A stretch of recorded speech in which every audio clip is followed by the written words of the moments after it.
Hello student, তোমরা যারা ক্যালকাটা ইউনিভার্সিটির আন্ডারে সেকেন্ড সেমিস্টারের ছাত্রছাত্রী আছো এবং তোমাদের ইতিহাস সাবজেক্টটা এমডিসি কোর্স বা মাইনর সাবজেক্ট হিসাবে আছে, তোমাদের জন্য আজকের ক্লাসটা খুবই গুরুত্বপূর্ণ।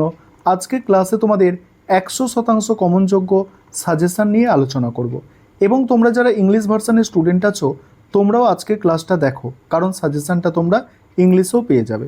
প্রথমেই বলি, এই যে সিলেবাসের ওপর তোমরা সেকেন্ড সেমিস্টারে পরীক্ষা দিতে চলেছো, এই সিলেবাসের ওপরে 4 ধরনের কোয়েশ্চেন পেপার তৈরি হবে এবং 4 ধরনের স্টুডেন্ট এই সিলেবাসের ওপর পরীক্ষা দিতে চলেছে।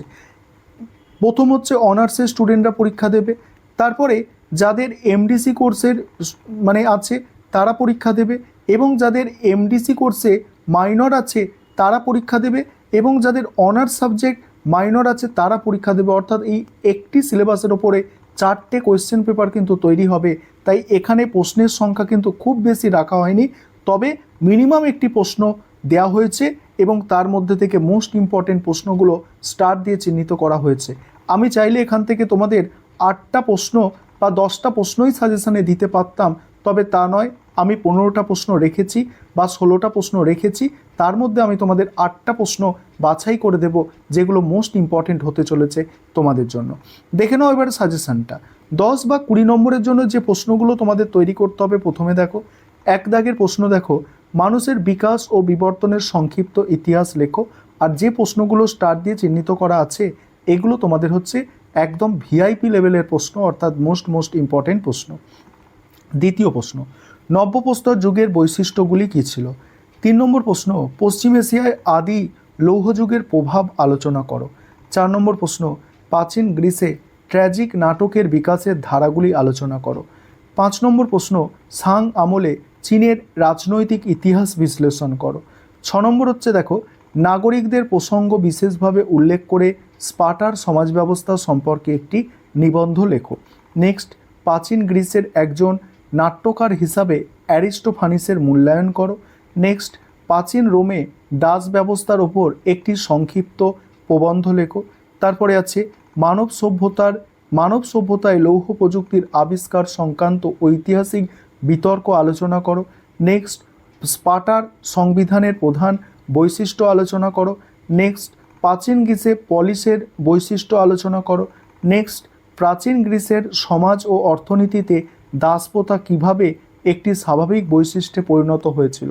পরে আছে দেখো, প্রাচীন মিশরের প্রাচীন রাজ্যের সাধারণ বৈশিষ্ট্য কী ছিল।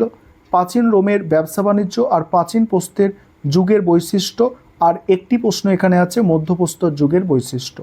এবার একটি প্রস্তর যুগের বৈশিষ্ট্য তোমাদের কিন্তু অবশ্যই আসবে।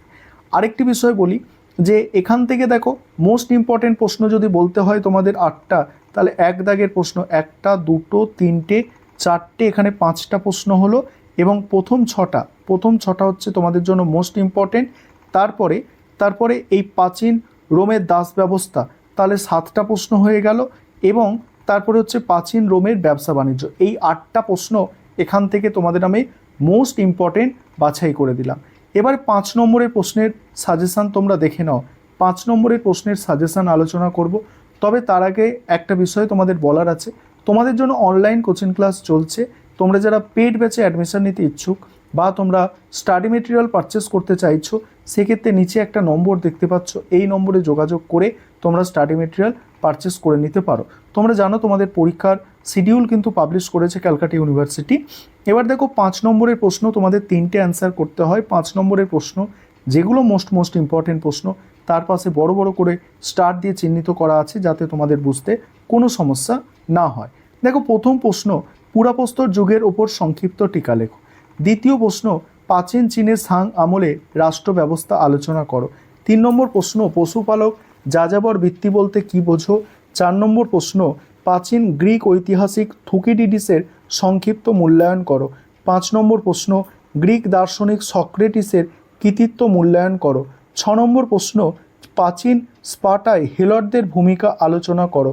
7 নম্বর প্রশ্ন, স্পার্টাকাসের বিদ্রোহের ওপর সংক্ষিপ্ত টিকা লেখো। তারপরে 8 নম্বর প্রশ্ন, প্রাচীন রোমের ব্যবসা বাণিজ্যের সংক্ষিপ্ত বিবরণ দাও। 9 নম্বর হচ্ছে প্রাচীন মিশরীয় ধর্ম ভাবনা কেমন ছিল। তারপরে দেখো প্রাচীন চীনে সাং রাজাদের আমলে চীনা ভাষার বিকাশ সংক্ষেপে আলোচনা করো। নেক্সট আছে দেখো ঐতিহাসিক হিসাবে হেরোডোটাসের একটি সংক্ষিপ্ত মূল্যায়ন। তারপরে দেখো প্রাচীন রোমের ধর্ম সম্পর্কে সংক্ষেপে আলোচনা করো। এই 12টা প্রশ্ন তোমাদের হচ্ছে মোস্ট ইম্পর্টেন্ট প্রশ্ন, এবং বাকি এখানে কয়েকটা প্রশ্ন এক্সট্রা দেওয়া আছে, এগুলো তোমরা দেখে যেতে পারো। কারণ আমি বললাম একটা সিলেবাসের ওপরে কিন্তু 4টে কোয়েশ্চেন পেপার তৈরি হচ্ছে, তাই পরীক্ষার কোয়েশ্চেন এই জন্যই একটু ঘুরিয়ে ফিরিয়ে হয়, কারণ একটা সিলেবাস তার উপরে 4টে কোয়েশ্চেন পেপার। আগে কিন্তু যখন সিবিসিএস প্যাটার্নে পরীক্ষা হতো এই জিনিসটা তখন ছিল না। যাই হোক, যা চলছে আমাদের সেটা নিয়েই এগোতে হবে। এবার ইংলিশ ভার্সানে তোমরা যারা আছো তোমরা একটু সাজেশানটা দেখে নাও, আমি স্ক্রল করে যাচ্ছি। তোমাদের জন্য সাজেশানটা আমি ইংলিশ ভার্সানে ট্রান্সলেট করে দিয়েছি। আমাদের ইংলিশ ভার্সানেও স্টাডি মেটেরিয়াল পাওয়া যায়, তোমরা চাইলে ইংলিশ ভার্সানেও স্টাডি মেটেরিয়াল পারচেস করে নিতে পারো। দেখো এখানেও যেগুলো মোস্ট ইম্পর্টেন্ট প্রশ্ন তোমাদের বোঝার জন্য আমি স্টার দিয়ে চিহ্নিত করে দিয়েছি।